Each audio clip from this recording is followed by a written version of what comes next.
Hey guys, as you can tell by the title and the thumbnail of this video, we're doing an oil change on my 97 to 03 F-150, specifically my 2002 Lightning. There are going to be some differences between the 5.4 and the 4.6, which I will address in the video. First thing we gotta do, start up the truck. Preferably if it's a little warm, it's easier to get the oil out of the system, but it doesn't have to be too warm. And also, you don't want to burn yourself while doing this.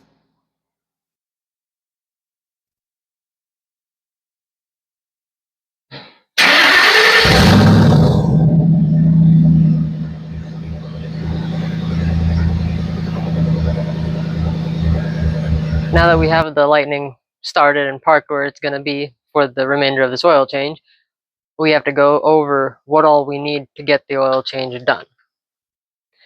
As you can see, I'm using my other truck as a workbench. Of course, we need the oil filter. There's an oil funnel in there. That's an oil filter wrench, optional. That's a breaker bar, once again optional. Ratchet is not. And then wheel chocks. And also jack stands and a jack. I will have a list, that's terrible lighting. I will have a list in the description, and I will have a list right here for you guys to go over and make sure you have everything. Oh, also one more thing, like I said. You need an oil drain pan. Now, I'm going to show you where to jack your truck up from. Now, before we start jacking up the truck, we have to chalk off the wheels. See, these rubber ones, I've used them for about 3 years. They were really good. What you gotta do is you gotta put them underneath there, and then I'll show you how to do it without the camera in my hand. 1 second. There you go. You gotta place the chocks right there so then the car doesn't roll back. Also, have your e-brake on as well. That will help. See, this is where I like to jack it up from, the front subframe. And mind you, this is only for 2-wheel drive. 4-wheel drive, I'm not really sure. Preferably, I kind of have this a little bit too much to the front. You kind of want it in the middle, but it'll still work. Now that you have it jacked up, you find the frame rails, which are over there. I don't think you can see them. I'll get you a better angle on it. And then you get the jack stands on there. Now that your vehicle is jacked up, you got your jack stand right underneath that frame rail. Then you go on the other side, you do the exact same thing. You let your jack release very slowly, let them get on the jack stands, and then you can start with your oil change. Now that you have the jack stands placed on both sides of the frame rails, you're ready to let your jack itself release very slowly. That I can't show you because I need 2 hands and I'm a one-man show right now. Now that the jack is out of the way, you're going to grab your drain pan. You're going to find the oil drain bolt, and then you're going to loosen it. I'm about to show you where that is right now. Okay, so this is the passenger side of the vehicle. That is your drain bolt. Mine is a 13 millimeter. I highly doubt yours will be because I'm pretty sure this 2002 F-150 has been through a lot, so it probably has the drain bolt replaced. Not 100% sure what the factory size is, but just do some trial and error and you'll be able to find it. Also, your oil filter is right there. That I'm pretty sure is only on the Lightnings. I will show you where to find the oil filter on non-Lightnings and 4.6s. Now, if you're doing this on a 4.6 or a 5.4 that is not supercharged, well, I believe on the 5.4s that are not supercharged, it's going to be on the driver's side. I think your best bet is to try and grab it from the driver's side footwell. Footwell, what am I saying? What's the word? Can't think of it. Wheel well. Wheel well. You see that blue? That's the filter. You can get a filter wrench in it, or if you want, you can go from underneath and then you can just manhandle it and get that off. Either way, though, that's how you do it on the 4.6 or 5.4 that is not supercharged. As you can see, I have it loosened a little bit. If I try and record and do this, this is going to be a very big mess. So now that you see it's dripping, I'm going to undo the whole entire thing. And also, another side note. If you want, you should wear some gloves. I hate gloves. I can never work in them. But if you want, you should probably use some disposable gloves. There we go. Now we got all of that fluid draining. I don't know how long it'll take. I think this is about 5.7 quarts or something like that. I'll do my research. I'll let you guys know for a fact. But once that's all drained out, you can move to the oil filter, which is right over there, that blue thing.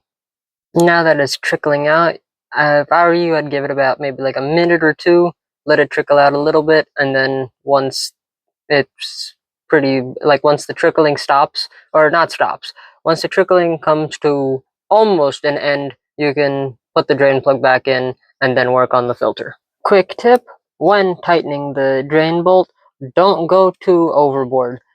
Tighten it basically hand tight. Not hand tight. When you're using the ratchet, do not overdo it. Once you feel like it's snug, leave it snug. Do not try and overpressure it or anything like that, because then you can strip out the threads, and then you're gonna have to replace the whole oil pan. That's another ordeal. Okay, now that you have your oil filter removed, there is a gasket that should be removed as well. On this one, it is.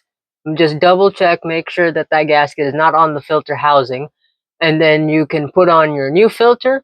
Then you can jack up your car, take the jack stands out, lower it, refill it, and then you're done. That's as simple as that. Pro tip, only tighten this thing hand tight. Do not use any tools or anything, because then when you have to do it again, it is going to be a pain in the butt to take off. But now that that is taken off, you remove your oil pan or oil drain pan, and then you can put your car back down on the ground and then refill it with the oil you need. Now, to finish off this, we did the oil removal. Now I got to put that jack back underneath the subframe, jack it up, take the jack stands out, and then refill it. I will double check how much I need to put in, but I am using 5W30. Now, after doing my research, I have learned that this thing takes 6 quarts. It says 5W20. I like putting in 5W30 personally. I do live in Georgia. I believe it's good for the engine. I've done some research on the forums and everything, but to each their own. If you want, you can run 5W20. What you do is take off that oil cap right there, then you put a funnel in there, fill it up with 6 quarts. So what I do is, if you can see, because it's cheaper in the long run because I do my own oil changes, and this big red thing takes 5W30 anyway, is I just get 2 5 quarts, and then I use one completely, and then I use 1 quart of this. That's it. I personally like to use Valvoline. It's, like I said, your own preference, but I like using Valvoline full synthetic, all that stuff. So I will go fill up the Lightning, and I'll get back to you. Now that I've put 6 quarts, or about 6 quarts of oil, or 5W30 in this thing, what you're supposed to do now is you go on the driver's side, and you see that yellow dipstick? Before you check the oil, run the car for a little bit, for about a minute or so. While it's running, you should get an accurate reading. It should be right around the cross hatches, right around the middle of it. If it's not, if it's too low, you gotta add more. If it's a little too much, that's fine, as long as it's not over, like way over, like 2 quarts overfilled, which you shouldn't be. So I think that's about it. Thanks for watching, guys. Actually, I forgot something. In my opinion, if you do your oil changes by yourself, having one of these things is very helpful.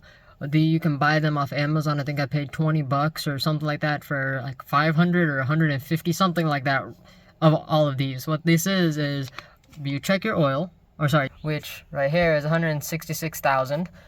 Now, what I'm going to do is, normally it's 3,000 to 5,000, but because this is a performance vehicle, I'm going to do it every 3,000. So when that reaches 169,490, I'm going to do an oil change, or whatever, for 3 months. And right now it's February 28th, so 3 months from now is what? January, February, March, April, May. May or June? Whichever. I'll figure that out. Then you write that on this little thing. You keep it up there. You keep it up there. And so then you know when your next oil change is needed. Now that's all. Thanks for watching. I hope you guys enjoyed and you learned something. If you have any feedback, let me know down in the comments. If you want to let me know I did a good job, let me know in the comments as well. Always remember, if you set your mind to anything, you can get it done. Okay, now that we got the lightning started and parked in where it's going to get the oil change done, all we need to